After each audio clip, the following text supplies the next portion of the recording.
Hi, everyone. Welcome. We're glad that you took an hour of your time with us this evening. I'm Alyssa DeFilippo of Parents Helping Parents. I manage a program called Connections California, which is our online statewide resource and information hub for transition to adulthood and adult services.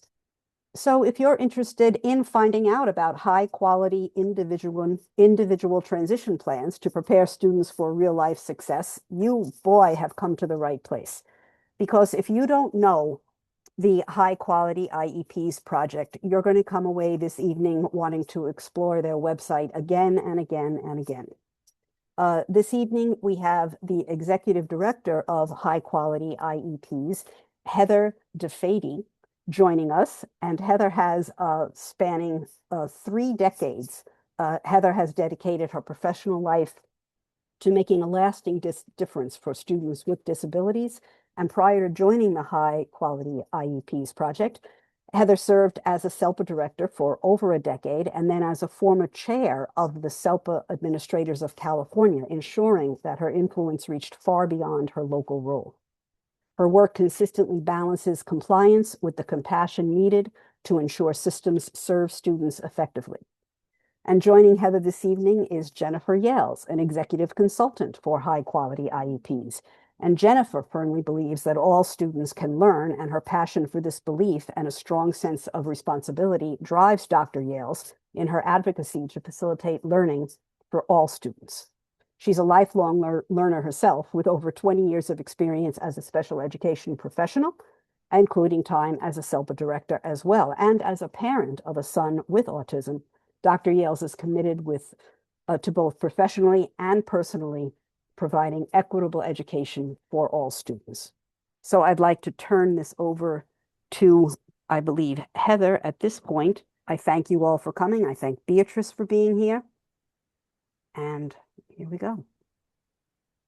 Thank you so much. We are so excited to be here with you this evening, and we're hoping to make the best use of your time as we dive into ITPs or individual transition plans and self-determination this evening. So just to start, as we're thinking of our students and preparing them for life after school, let's just take a moment to self-reflect. And if you wouldn't mind in the chat, if you can, and this is, we have permission to do this in the chat and not the Q&A. So if you could put your name in the chat and what you dreamed of being when you were 5 years old. We'll give you just about 1 minute to do that.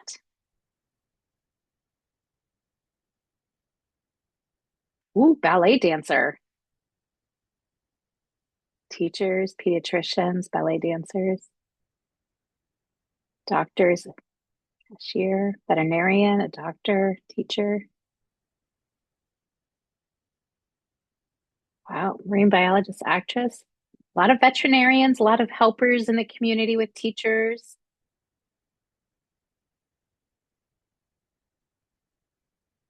Oh, thank you, Beatrice, for translating. Thank you all so much for adding in. Wow, lots of community helpers in there. Baseball player. I can relate to that one. That was a passion. Nurses, doctors, teachers, veterinarians. No concept of a career was helping the smaller siblings.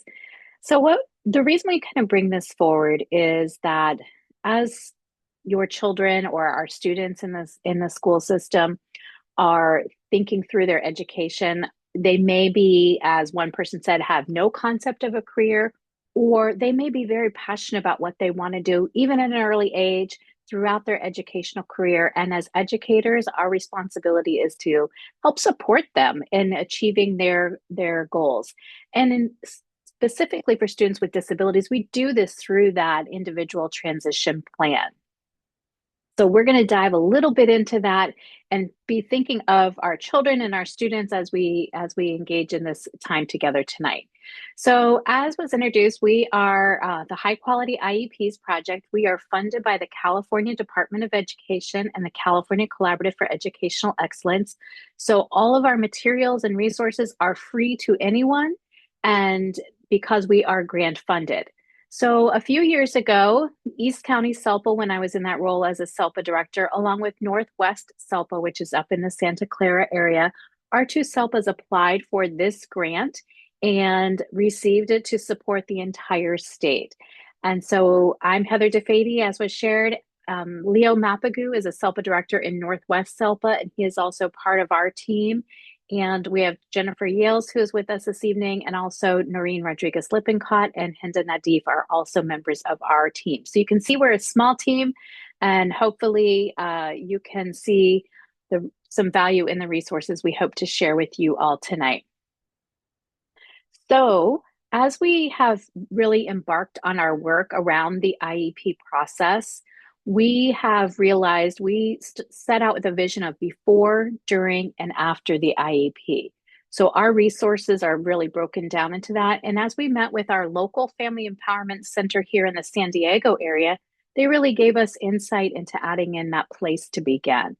So when we are going through our resources this evening, you'll see a lot are more educator focused on our website.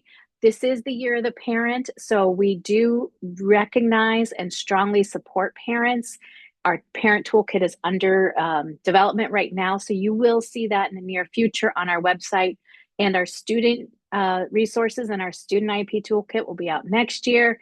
And then you may already see on our website the educators. But no matter your role, we believe strongly that all members have value in the IEP process. So as a grant, our vision is really to partner with families and students. This is not all about our grant supporting just educators.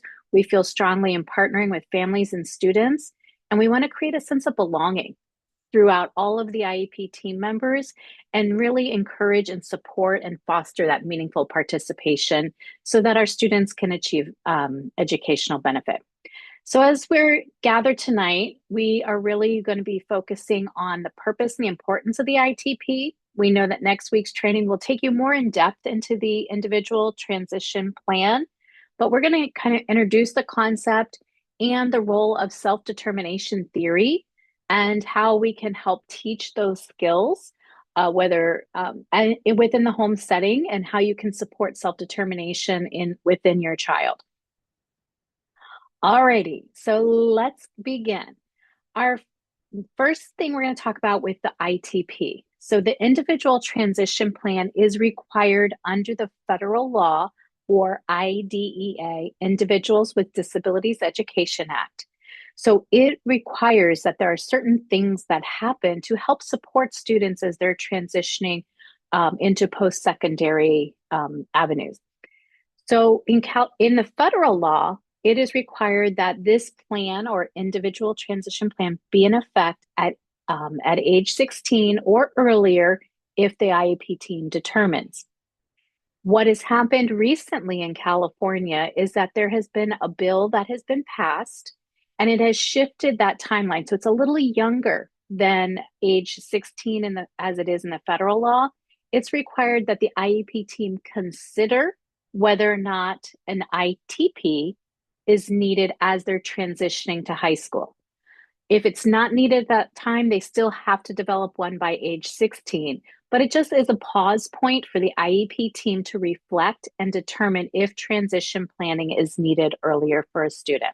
Heather, So yes. Sorry, perfect timing. There was a question already about will the school automatically assess? So I think you just answered that. I think so. Transition. Yeah. So what is that transition planning that's in this law?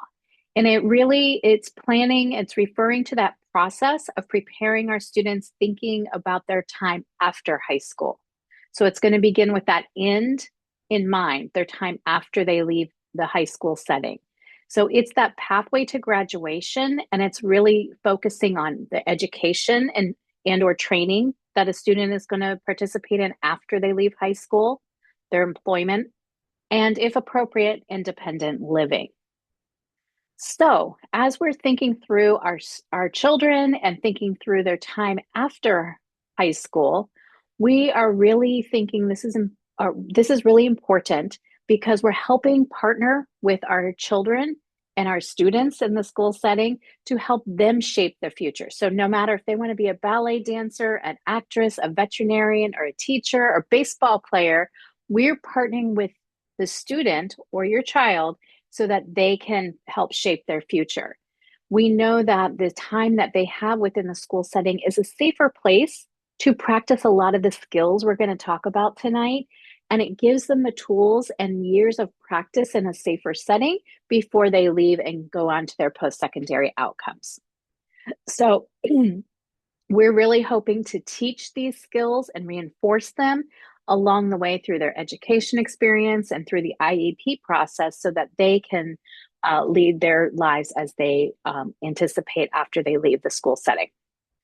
So what we know with transition planning is that research shows that it's critically important to develop these self-determination skills in our students, especially those with disabilities. And these skills are strongly linked to improved post-secondary outcomes. We also, as we talked about a few moments ago, we know that the federal law that oversees our students with disabilities, IDEA, it requires that at age 16, students are participating in their IEP, but they can participate earlier if the IEP team determines it's appropriate.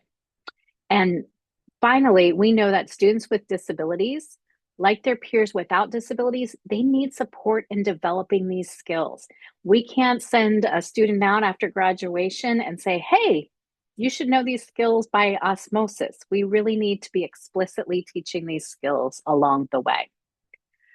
We do know with IDEA, students are required to be a part of the IEP or invited to the IEP at age 16. But what we do know is that engagement through the IEP process is a valuable experience, not only for the student, but it really informs the IEP team's decision-making. I was talking with a parent at the California Transition Alliance conference, and she was saying, she was really nervous. Her child was, in high school, and she was really nervous about him coming to the IEP meeting. She didn't know what the future would hold. She didn't know how that meeting would go with him there. And that it really, after the meeting, when they were getting ready to leave, he's like, well, gosh, it's a good thing I was there because I was the only one that had the answers. And she said that was such an aha moment for her to really recognize that this is really about her child and not about what she thought their child wanted. And so as we're looking at, a student participating in the IEP, there's really that continuum of engagement. And some students, based on their age or ability levels, might be at various places in this continuum of participation, whether maybe they're not involved at all, or maybe they provide input before the IEP meeting, or they're there at the IEP meeting and actively participating. No matter what's appropriate for them, to start at the beginning stages and really making sure our students have a seat at the table to drive their future outcomes. So the purpose of the special education is really, we know, to prepare our students to be productive and lead productive and independent lives to the maximum extent appropriate. And so this plan is really that bridge. So the IEP, along with the individual transition plan, which is a part of that IEP, is what students are working on now. And then it's that bridge to their post-secondary outcomes is really what the IEP and the ITP are. So some of you may have experienced, have already gone through the ITP within the IEP meeting. Some of you may not have yet, or maybe it's, in the near future or is still a ways away. But typically, we have a sample agenda as one of our high quality IEPs resources. Typically, it's part around the time of the present levels within the IEP development. So we have given you, you can see where it might fall within the scope of a meeting. And here are some example forms of an individual transition plan to kind of give you a sense. We're going to give you a little bit of overview, a little insight into what an ITP is. We do have a video on our website, and we're going to share that video with you now, and you can always go back to it later if you want to review it. So we're going to watch this video to give an overview of ITPs.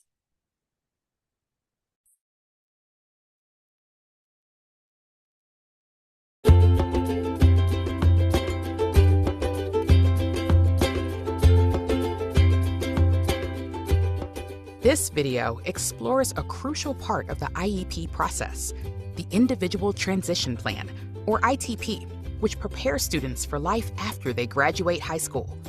Transition planning starts with the end in mind, helping students with disabilities move from high school to adult life, including higher education, employment, independent living, and community involvement. California law now requires that transition planning be considered when students enter high school. Teams can delay this if appropriate, but not beyond age 16. Before the IEP meeting, the team gathers information that will drive the ITP. They conduct age-appropriate transition assessments that explore the student's strengths, preferences, needs, and interests. They support students in developing a vision statement, a description of what the student aspires to do after high school.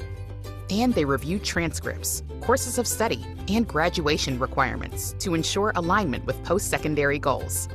The student's voice must be at the center of this process. When students participate, they build self-advocacy and self-determination skills while learning to plan for their future. During the IEP meeting, the team collaborates to create the ITP. Since this is a part of the student's IEP, the team documents measurable post-secondary goals in education or training, employment, and when appropriate, independent living. The student's course of study, classes and experiences that align with their diploma pathway and long-term goals, and a coordinated set of transition activities and services to help the student achieve their goals. The student and their family must be invited to any IEP meeting that includes transition planning, along with any outside agencies that may support the student's post-school plans. After the meeting, transition planning becomes an ongoing process. The team monitors progress and updates goals annually. The student continues developing skills through academic instruction and real-world experiences, like job shadowing, community outings, or practicing independent living skills. And schools coordinate with outside agencies to connect students to adult services. Ultimately, ITPs help fulfill the purpose of IDEA to prepare students with disabilities for productive and independent adult lives to the maximum extent possible. Transition planning isn't just a box to check. It's a powerful way to give students voice, choice, and determine their own destiny in life after high school.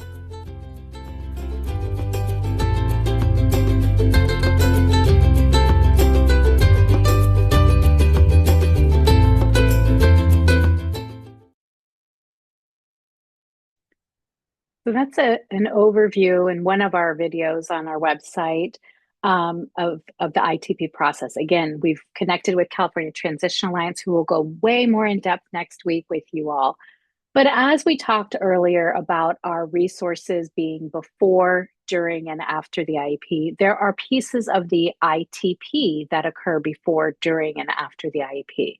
So before the IEP, the school will conduct an assessment. Most of these assessments are informal measures, and they might be like interest surveys. So typically you may not see an assessment plan because the transition assessment is more of an ongoing thing that is happening and collecting data from a variety of sources versus a formal transition assessment. There may be times where it's appropriate to do a formal transition assessment, but it's the same data that's collected through interest surveys or through work samples or different things. So don't be surprised if there's a transition assessment and it's just information that's been collected throughout the classroom. So the transition ITP focus before the IEP meeting is going to help those students discover their strengths, their preferences, their interests and needs.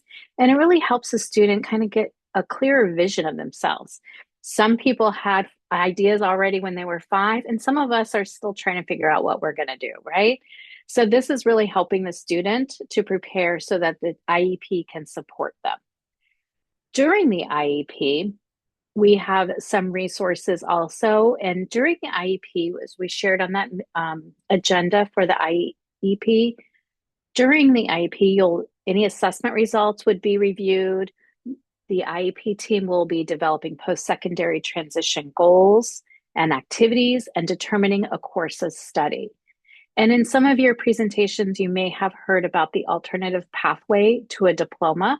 So if you have questions, we do have a resource that's available in English and in Spanish that kind of compares and contrasts the traditional pathway to a diploma along with the alternative pathway to a diploma.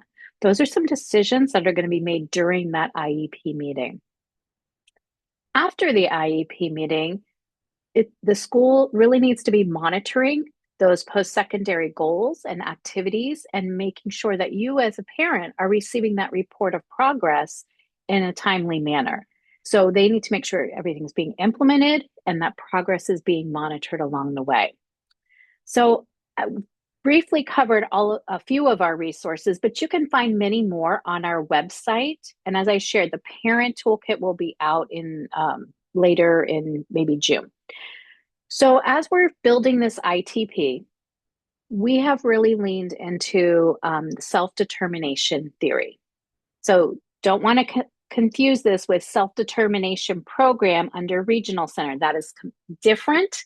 They have some characteristics that are the same, but we're talking about self-determination theory. And so when we look at self-determination theory, what we're talking about is it's the ability of an individual or your children in this case to make choices and decisions about their own lives. They don't have external influences or anybody's forcing them to be a veterinarian or a nurse. It's their choices. And so this self-determination theory is based on research, and it's a framework to help support our students to achieve their own goals and help determine their own goals. There's some basis of self-determination theory where it's like the competence of skills, having that autonomy, the ability to make their own decisions, and being able to connect and relate to others.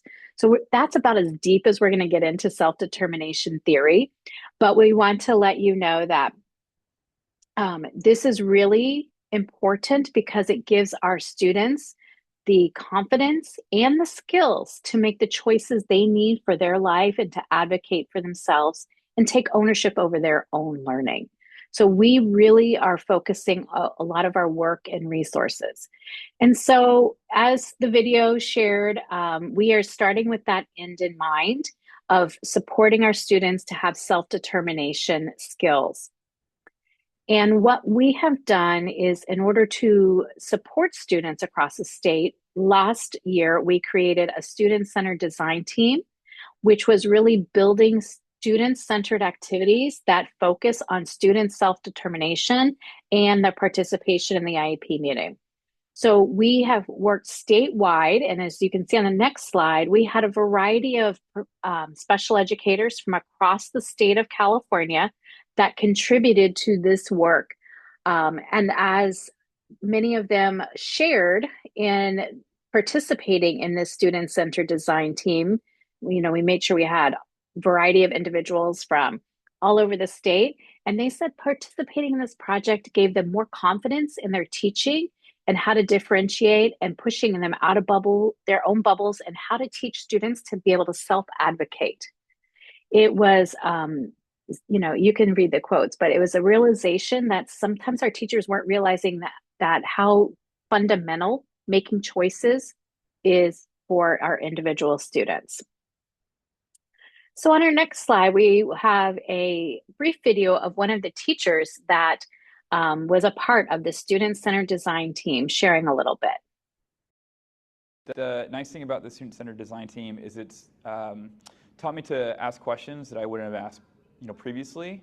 I think the goal has always been to have students be a more active, to get a more active role in the process of creating an IEP, of going to school, of making decisions.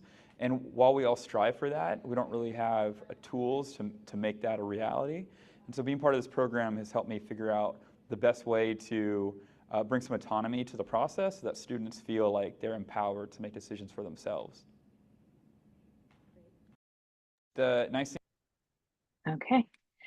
So as you can see, we really were trying to build the skill set of educators and develop resources, because we did a search high and low, and we found one project in Virginia but there was really nothing here in California that really supported our educators, our students, and our families in these self-determination skills. So what we learned was that we gained, those that participated gained a better understanding of self-determination theory. They built their own self-awareness and reflected on their own teaching practices and really valued this process. So based on all of this research we've done through self-determination theory, looking at research projects, we developed a framework to help break down that complex thought of self-determination theory. So we have built Ascend, and it's based on self-determination theory. And the first is awareness, self-advocacy, confidence, expression, navigation, and determination. So this is the framework that we're going to be sharing with you a little bit tonight to walk you through each of these components of Ascend and tell you a little bit about them, what it looks like in our students, and how you can support your students in the home setting. So Jennifer. Thanks, Heather. And I see we have some great questions, and between Heather and I, we will answer them. And I want to say that I truly appreciate having been in the field for quite a while now, and not knowing this information. And I have a son who is 20 years old, and like Heather mentioned earlier, or when we were being introduced, he has autism. And unfortunately, I wasn't even aware that these skills, I mean, I guess I was aware because I have these skills, but I don't remember ever being taught these skills. And I didn't know that I had to explicitly teach my son the skills because he doesn't naturally acquire them just by seeing his peers. And so this has been a very eye-opening experience. So for those of us who have children in the audience here that are in school, or even maybe early adults or adults, we're still teaching. A lot of us are still teaching these skills to our children. And sometimes, so this is what the importance of the Ascend model is, and self-determination is not only going to help you contribute to writing the ITP, but taking ownership of us as parents being able to set goals for ourselves to help our children.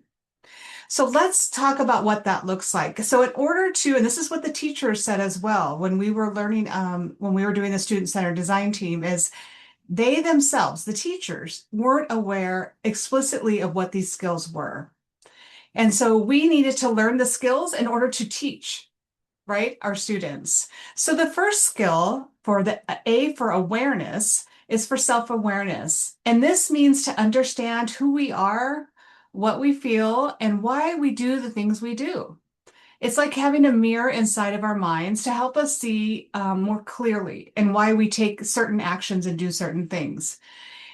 Now, what does that mean? When this is an important skill for teaching students, for students to be, and remember, all for the end, right? All to assume their own role in their life. And so students who are self-aware, they can identify their emotions. They know how to set goals. They can understand what stresses them out and how to relieve themselves from those stresses, right? Well, how to respond appropriately.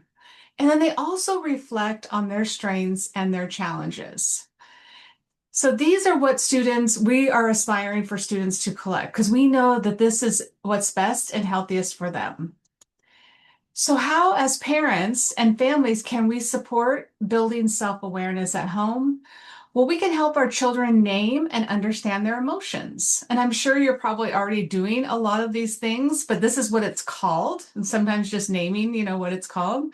We can also encourage reflection on our strengths and growth areas.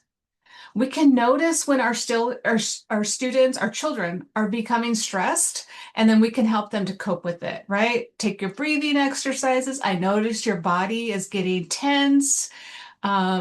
And then support goal setting and celebrating progress along the way.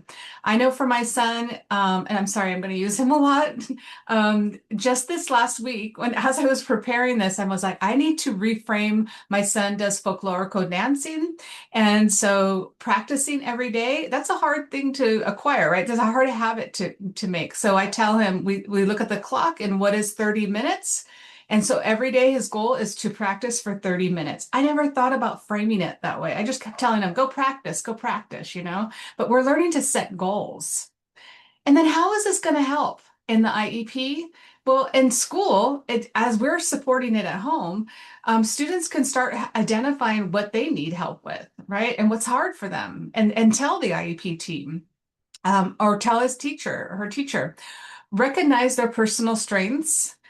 Students can start to explain how their disability affects their learning, right? Just about their overall disability awareness, how they learn best, and contribute information before and during the IEP meeting. And as it relates to the ITP, the transition plan, they then can articulate all of this in the transition assessment piece. They can talk about their present levels, what they're doing well, and not always depend on other people to speak for them. And then they can start articulating or saying what they want to do for their vision in the future. So awareness. Self-advocacy, the S, means speaking up for yourself and your needs. I know that not all the time we love as parents for our children to talk about expressing, themselves or talking back, but learning how to express their thoughts and their feelings in order to stand up for what they believe is right. This can involve asking for help or asserting their rights or advocating for their interests. So students who self-advocate are aware of their rights. They know how to problem solve. They will start to talk about problem solving and decision making. They're going to practice taking the initiative, right? Not always depend on mom or dad to tell them what to do. Use communication skills to share their needs, even if it doesn't matter what type of communication they're having, whether it's verbal or written or through an AAC device, but they're using that. And so families at home supporting self-advocacy, we can talk about rights in simple and empowering ways. So like helping our children to understand that they have the right to ask for help if they need it and be treated with respect, right? Privacy, modeling how to speak up. We can show our children, I need help when we need help, so we can model that for them. Support problem solving, talk about different solutions with them, and then initiate and show them what leadership looks like. Let them prepare for something or decide on something, even as simple as a menu, right? Or at home. And why this is important for self-advocacy is because in the ITP itself, they're going to help to decide what their future goals are, right? And the services they might need to get to them. And then in the IEP itself, they can share what they prefer, their preferences, their goals. They can ask questions or ask for clarification. They can practice speaking up, and explain things in their own way, like their goals in their own ways, in their own words. All right, confidence is a belief in yourself and means that you know you have the ability to make your own choices and control your life. So it's trusting you to set your own goals, to make decisions, and can take actions towards what you want. So students that are confident believe in what they can do. They use feedback to grow and improve. They keep trying even when things get hard. They can bounce back after setbacks. And how we support that in the home is by highlighting their strengths, right? Really talking about what they can do right, not only what they do wrong, and encourage them to take risks. We make sure they're safe, but it's okay to try and fail sometimes and get back up and try again. And keep those persisting, and the importance of persistence. And it's okay to be challenged. Also talk about and reflect on their progress and their growth. So help them look back at what just happened. Tell me what you saw, what happened, and what will we do differently next time? Now, confidence in the IEP process and the IETP process looks like, so in the ITP, the transition plan, that we want to make sure that those goals are ambitious, so they know what's realistic, and that they can believe in themselves. They have the confidence to achieve those goals.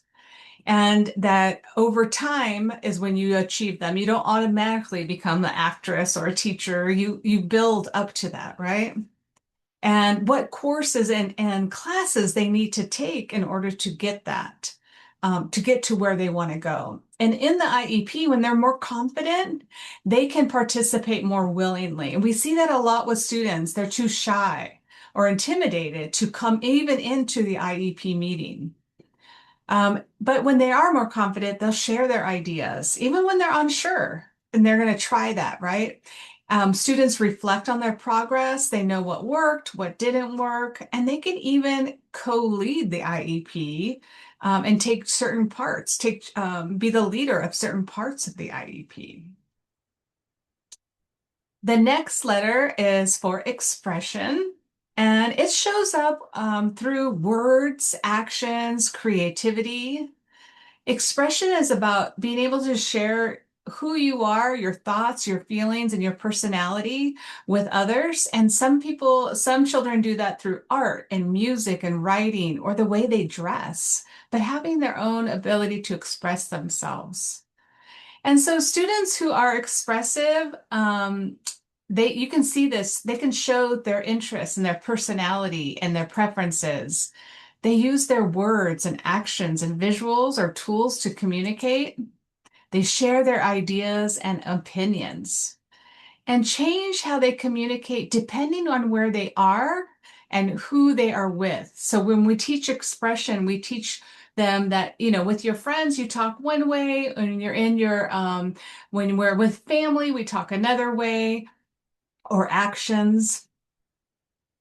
And how we as parents and family members help in the home is we model clear and organized communication. So we show our child how to share ideas by talking through what they're thinking, asking questions, and then checking for understanding.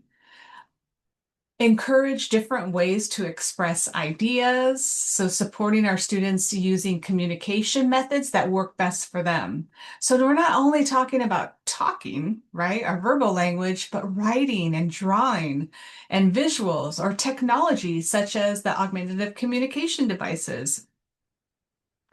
Creating safe opportunities to share their voice. So important. We're teaching our children that they have a voice, and it's important, right? So letting them talk, even when it's difficult or our patients are low, letting them talk at home in order to be confident in expressing themselves. Practice using and adjusting communication. So talking about when they're in new environments or communities, how to speak and how to listen and when to listen. And in the ITP, the transition plan, this is great for expression because we want students to be able to express their vision. And we want them to be able to express themselves as the assessments are taking place, right? So we want them to participate in that assessment. So a big part of the transition plan is the assessment piece we do first. And based on that assessment, we write goals. And we need the children to be able to express themselves. And we want them, whatever way that looks best for them. Document and honor their authentic voice and language. When they participate in the IEP, if they have expression, then students can use their preferred method during the IEP. They can share their own vision in the IEP, and they can choose how they want to participate. So some of our students will present themselves, they'll make a recording, and the IEP team will watch it, or they can help lead it. Navigation means that you're able to find your own way or chart a course towards your goal. So that means that we can we understand where we're at and where we need to go, right? And we know then we're learning that what resources or people that we need by us in order to get to our goal, and what challenges might come our way, and talk them through. So it's navigating to our goal.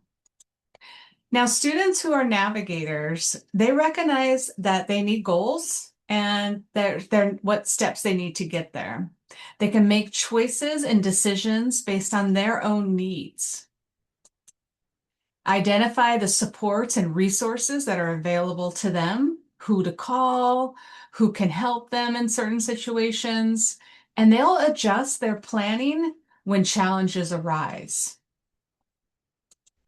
So at home, we can help, families can support by explaining how systems and routines work. That means that talking with your child about how school, any kind of community programs or daily routines, how to put them together. Help them understand what to expect, what comes next, what supports and resources are available to them. Just by saying that out loud, when you need help, who are you going to call when you have homework help? Like if that's not me as a mom, then maybe that is uncle or that's brother or sister, like setting up that network of help. Model planning and problem solving. So as you're encountering things that are challenging in life, you're talking it through so your child can then learn from you and how you problem solve. Practice asking for help as needed. And in the ITP, again with the vision, letting them use their preferred mode of communication in the assessment, participate in their method, share their visions. And then lastly, for Ascend, we have determination. So this means never giving up, even when things get hard. It's about believing in yourself and working through challenges. And so this might look like asking for help, trying new things, but staying the course and being determined to get to that goal. So students who are determined bounce back from their setbacks and they keep going. They try different strategies until they succeed and they ask for help when they need help. They learn from their mistakes. They model, as families, we can help by modeling clear and organized communication. So that means asking your child, hey, tell me what you're thinking. What questions do you have? This is what I understand to be happening. Is this right? Encourage different ways to express ideas. Or again, whether it's talking or using the device, what way works best for them? Also, we can provide safe opportunities for them to share their voice. We can practice listening. What a skill, like just being able to listen without interrupting someone and really hearing what they're saying. And so we can practice that. We can model that for them and show them that when in certain situations, we talk differently. So in determination, again, these are different ways that in the ITP, they can help with monitoring their own transition goals, plan and include opportunities to support, document how they reflect over time, how their goals are going. Students participate in the IEP. They can tell the team what's been working and what hasn't. They can talk about their goals. They can demonstrate persistence. They can show how they're working through that goal, even when it's not working very well, or they have a challenging part of it. And they can increasingly, over time, take ownership and participate in the IEP process. Now, we went through a lot of these skills and each letter of those, and I want to reiterate why they're important. They're important because essentially these are the skills that our children need in order to be their own advocate for themselves when we are not here with them any longer. And a scary thought that I am myself trying to come to grips with, but how do I best set up my child to be the most independent he can be? And this is what research says those skills are.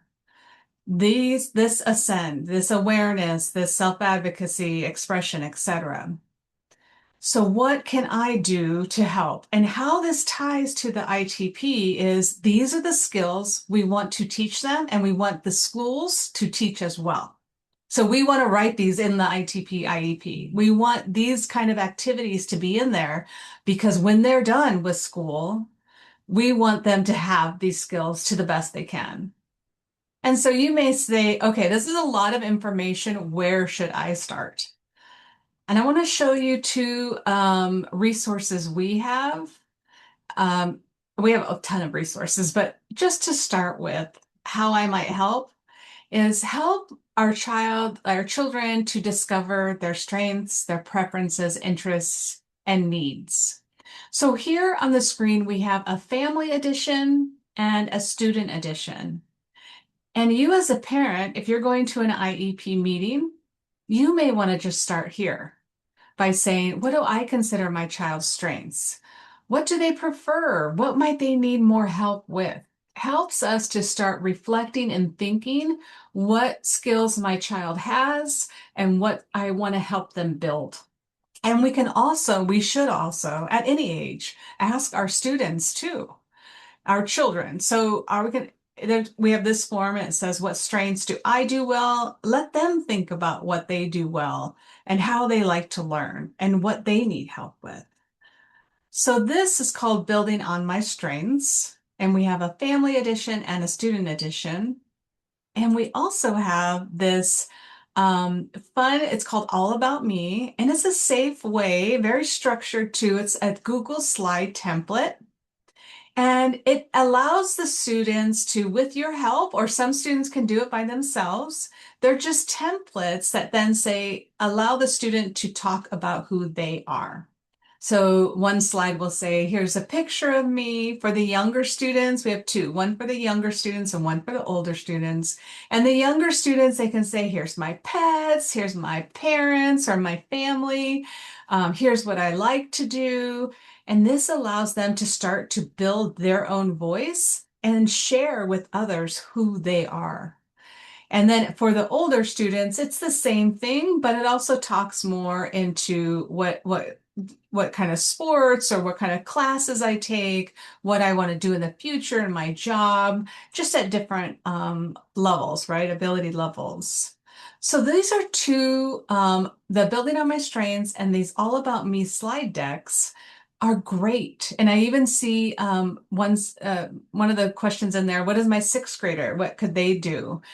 This is perfect for getting them started in understanding who they are as a learner and as an individual and as a person. So this is a fun little video we want to show you. And this is about a student who's in the adult program. I think he's in adult program or high school. And he's up in Kingsburg High School in Fresno County. And he's been working on this Ascend model as well. Hey, Aiden, tell me what you just did. What I did was made my first call, and I'm really confident.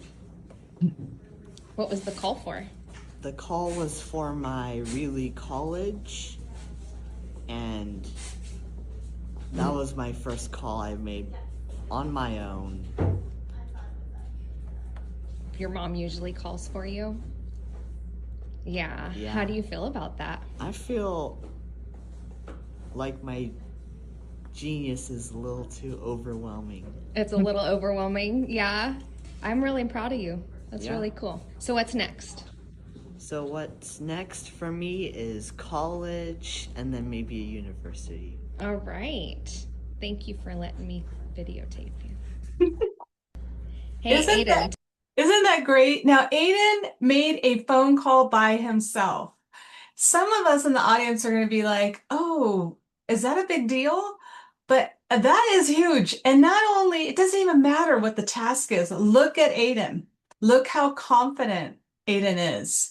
And these are the skills we need to build in our children. It's the skills that make them feel more confident and more likely to be able to take care of themselves and make their own decisions.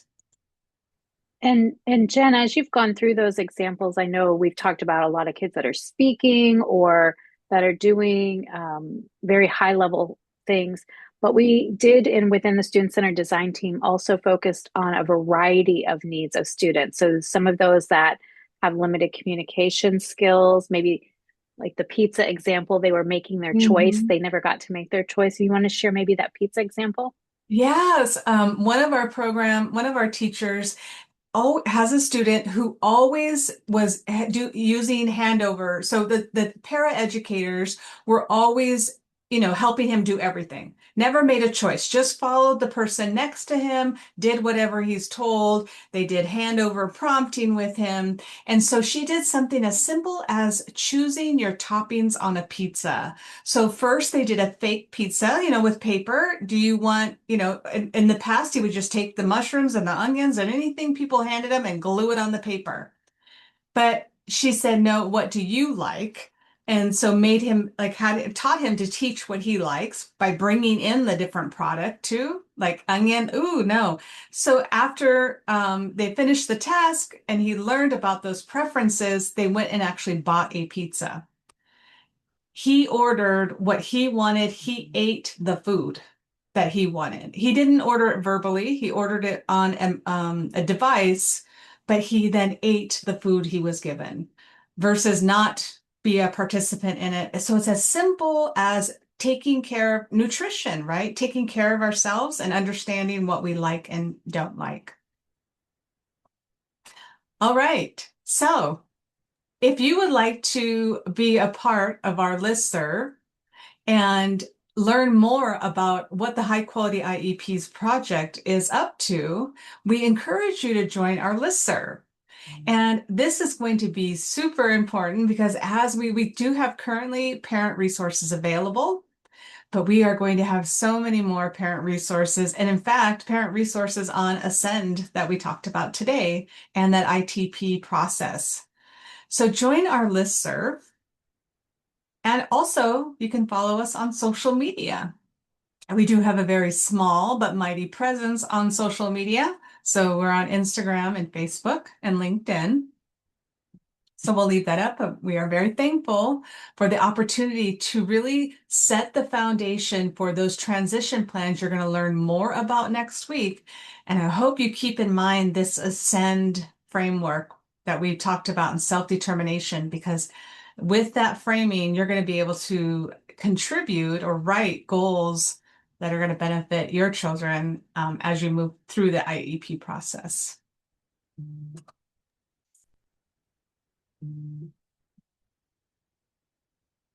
All right, Melissa, did we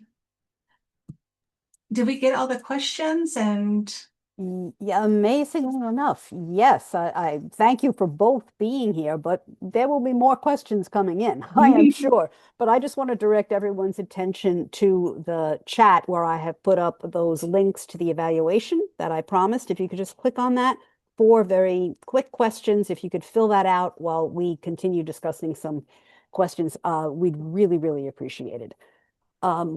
Somebody's asking about links. Yes, any of the links that were in the chat, I have grabbed, and you'll be getting an email tomorrow along with the slides. The recording should be up in the PHP library in 2 to 3 weeks or so.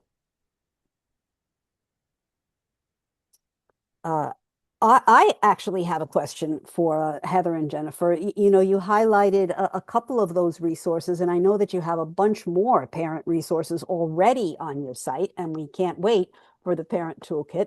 But do you have any others that you would recommend to this audience now, either on Ascend or on building a successful ITP? And yes, next week we are going to delve into this a little bit more with the folks from California Transition Alliance, but anything that it's top of mind for you. If you put it in the chat, I'll grab it and send it out to folks tomorrow.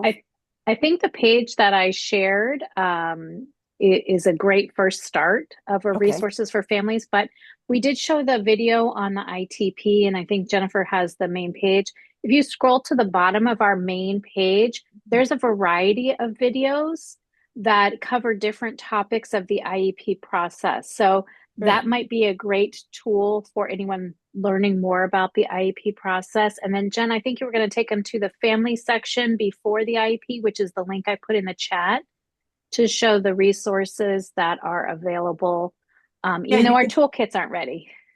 Yeah, you can access it through the top navigation bar by going to Families, or on that home page when you're down here looking at the videos, you can click on the word Families here. And right now we do have resources in Before the IEP. And you'll notice here how, like preparing for the IEP, for example, special education timelines, parent checklist, what to do before, during, and after, all about me slides, part C to B, the difference between an IFSP and an IEP. And notice here too that all of our resources are in 5 languages for parents. So they're in 5 languages. So this can help get us started and prepare for the IEP meeting. And we also have some links to our local family empowerment centers and the glossary of terms. So we will be building this toolkit out for parents, but this is a great place to get started. Thanks, Jennifer. So as promised, this project is aptly named, and hopefully you'll take some time to go through it and just at your leisure. You don't have to do it all at once. Just pick one resource and take a look at it. Again, I am going to direct everyone's attention to the chat. We're not even anywhere near to where we'd like to be for the evaluations. So if you wouldn't mind just clicking on that. We have a couple of more questions in there. I'm not sure either Heather or Jennifer want to speak to how common or uncommon conservatorships are. Yeah, I didn't I'm think so. not sure I have that data to answer accurately and give you good information. Yeah, and I'm not sure that anybody during our financial planning, public benefit, and regional center months coming up, some of those presenters might be able to answer that question because that's kind of more in their lane. Uh, Something else about goals to help at home to identify goals when students when I think young adults become overwhelmed. Yeah, if your child has the ability to be able to express themselves about where they have challenges, like with math or with reading, that's always a good place to start, is where that they feel. Now, also in when we're encouraging educators, we also have them go back to any assessments that have been done. So maybe the school psychologist has done testing or the teacher has done testing. And so we can ask where we see those gaps. So those are a couple of different ways, but asking our children too where they feel they need the most help, because that's going to help empower them.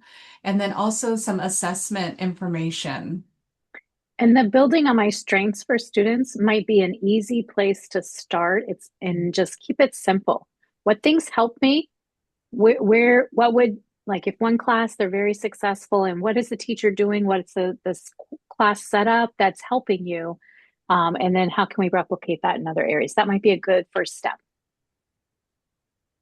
Okay, well, the clock on the screen is 7:31, and if folks are repeat viewers, we pride ourselves on getting in on time and out on time.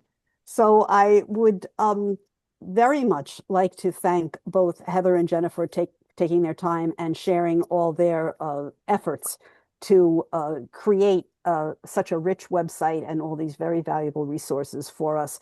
As always, we thank Beatrice for her expert interpretation skills. And we thank you for coming because, without you, we wouldn't be here. So any last words to Jennifer or Heather? No, just thank you very much for the opportunity. Well, I would love to have you come back when the parent toolkit is up and ready and take a walk through those resources because I'm telling you, folks, the website is aptly named. The project is wonderful, and I can't wait personally for this toolkit. And my daughter's 27, so you can still be learning. All right, thanks everybody. We'll see you next Tuesday night for the California Transition Alliance, the basics of transition planning. Thanks. Take care, everyone.